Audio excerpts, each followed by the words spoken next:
So I tested it. I say, I'm not going to do that. It's not good. And you have no idea, later on, when I was hungry, I thought about that rice and pumpkin. I said, if I had it now, I sure would eat it. But I still don't eat the pumpkin pie. Bon. But I'm going to make a pumpkin soup because one of my students offered me the pumpkin. Bon. So as I say, everything was rationed. Now, when I was in boarding school, the plates went back to the kitchen clean.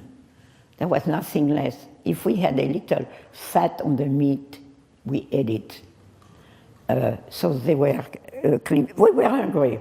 Then no more hot water, no more showers. Though, I was on the French Riviera, but I remember sometimes I went to school with gloves on because we developed, it's funny, with the war, why do we develop some disease like that? Like we developed a disease called the bread disease. Where did it come from? But that doesn't exist anymore. Then we have engelure, and that's cause for the cold weather because no more heat, and the lack of food.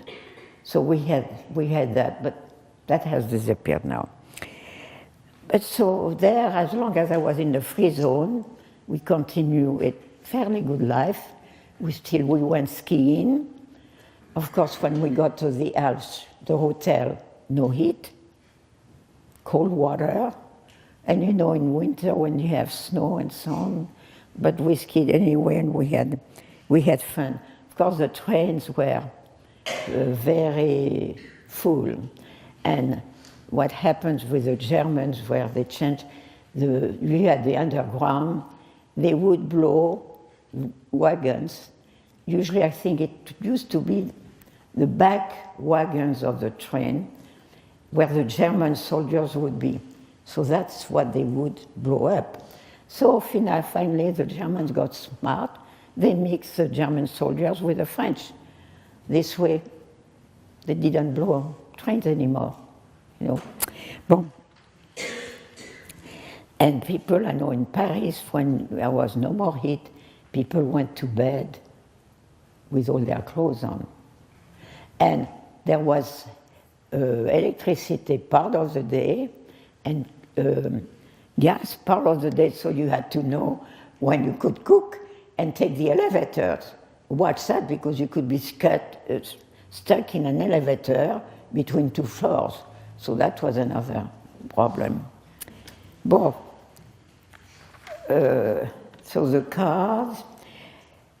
And finally, so I say we were occupied in 1942. But before that, I know, in Paris, for instance, they started arresting Jews, and they arrested first the foreign ones. And I know I have an aunt who told me after, those people were loaded in trucks and screaming, "French, help us, French, help us."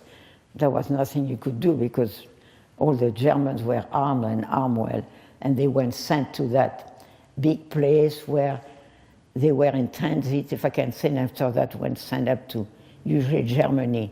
And the ones who were, you cannot hear me? Do you hear me? Wait.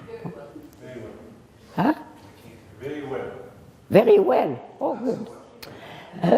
The ones who were arrested in 42, they never came back. The ones who came back from Auschwitz or places like that usually were arrested already by 44, 45. They were in camps about 6 months. That's about all. But you could not stay 2 years. And then my mother decided to buy a cow. So we had a cow, which was staying with a farmer. And of course, now, the Germans are there. Before the Germans, we had the Italians, but the Italians never did anything. When they were prisoners, they would sing opera. And there was there was a house close to us, and they acted as not occupied, as enemy at all. And when Italy separate from Germany, some of those Italians stayed in Cavalier, and they found some relatives, and some are still there, and they are very happy. So those, so we didn't consider them really like enemies. Didn't arrest anybody at all, and so the milk, the Germans knew how much milk there was every day. And just before the landing of the Americans, there was less milk. And my mother had given the cow to the underground. And thank goodness the Americans landed, because I think we would have been in trouble, because I think there were 4 liters of milk missing every day. But I remember when the farmers sent the cows away in summer, I would rode on my bicycle, and I was going there to get some milk, coming back with a bottle of milk. And one time I was arrested by a so-called German. He was not really German, he was some kind of Russian in the army. And so I showed him my ration card, and I knew then he didn't know how to read, because he checked it but upside down. So I knew he didn't know how to read. And he looked something like he came from the east of Russia, you know. Bon, he could not speak a word of anything. But you know, like in German army, there were some Austrians, and I remember one lieutenant, very tall, very good-looking man. He would walk around, and very often he had his rifle, you know. In other words, I'm in this army because I have to be, but so nothing happened with him. Bon. Now, you know, so we travel by train, and I never saw, after the South was occupied by the Germans, I never saw the star of the Jews, because many had been arrested in the northern part, and the southern part, I don't know, many hid with French people or lived. I don't know how they survived, because after all they had to eat. They couldn't, who did the shopping for them? Because if you were arrested, some Frenchmen were arrested because they were circumcised, and they were checked by the Germans, and that was a way they knew that they were Jews, because only the Jews then were circumcised. And when we got on the train, and the police would come, and they say, police. No, they didn't say police. Nobody said anything. You didn't even cough or blow your nose or anything. You were petrified, because you never knew if they would find something wrong with you. And I had a friend from Cannes, a young man. There was also the requisitionné service in Germany, and since the German men were in the army, Germany needed men to replace them. So they decided to take some French people. So that young man, who was my age, came to our house in Cavalier and was hidden with us. Of course, he didn't have, I think, a card, ration card, so we had to feed him. But we had rabbits, and we had a gardener, because the house, my parents, was occupied part of the year, so we had to have food. And so we ate what was in the garden. Even the dog was eating tomatoes, peppers, like us, you know. And So there we are there. When I was also in school, my last year in Cannes, I was in a Catholic school called Assumption. And there is only one here in the States, it's in Philadelphia. And there were two little Jewish girls hidden there. Of course, I don't know if anybody has seen Au revoir les enfants. That was a great, great movie in a boys' school, and that school was hidden one or two Jewish boys. And finally, by the end, the Germans came, and the priest who was in charge was arrested. Of course, the boy was taken also. So, if the Germans had come to the school and would have found those two girls, we would have been in trouble. Now the food. I ate rutabagas. I had never had that. Do you eat rutabagas? No. A topinambour, that's what you call Jerusalem artichokes. And I remember one time I was on the street with a friend. You know, the Germans would take our food, our potatoes, which were very good, and send us their potatoes, which were not so good. So I don't know if they did that with the Jerusalem artichoke, but one time on the street, suddenly, I can't walk anymore. Oh, terrible pains. That was, that was for the food. But finally, it went away. Like when they serve us in school, spinach. If you want a recipe, you had tops of carrots, tops of beets, tops I don't know what, no spinach, but that was called spinach anyway. But the thing is, we were healthy. We had one slice of bread or two per meal, 2 cubes of sugar for breakfast, so I would save those to take them home to my mother so she could make some preserves, you see. But I didn't go home very often because we had to take 2 trains and we had problems with the trains.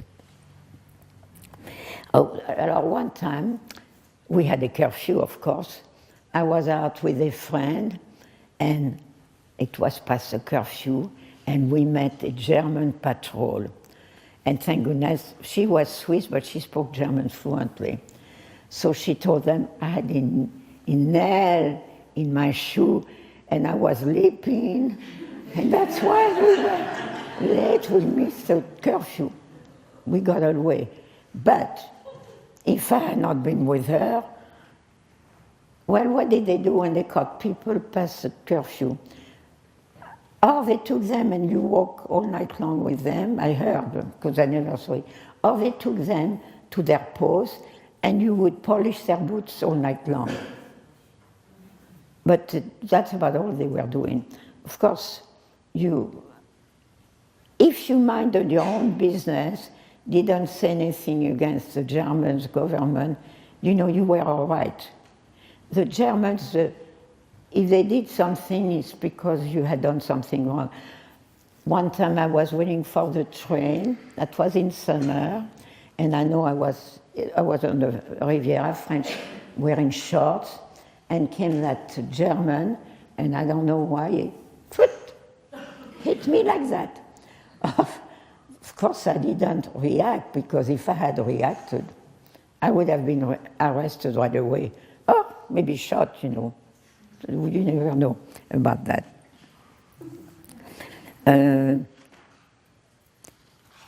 Now, let's see what happened. Oh, yes, we had a friend in Cavalier. He worked for the city hall, and of course, many people had false identity cards made. And they were born in Algeria, all those people, and I helped that friend made some one time. So Algeria, the Germans could not check, because Algeria by then was occupied by the Americans. And until they thought, well, they really have many people who were born in Algeria. So I think they became suspicious, so that was stopped. I don't know what they found after that. Oh. Now, with that friend of mine, we did a little of spying. So we went to the village up, which was 6 kilometers away, on our bicycle. And, well, we happened to see a place, and the Germans were, and they were living underground.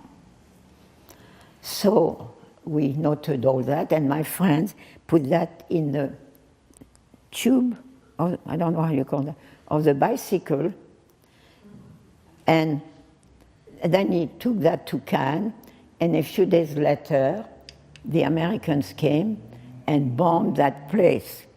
And my mother was at a beauty parlor, having her hair colored, of course, and so she went outside with her hair all colored. They fled, you know, and they did get the place. So that was my only experience. Now, also in 1943, 44, I came home, and that friend from the city hall told my mother, you know, the Germans are looking for a cleaning lady. So I was not doing anything special.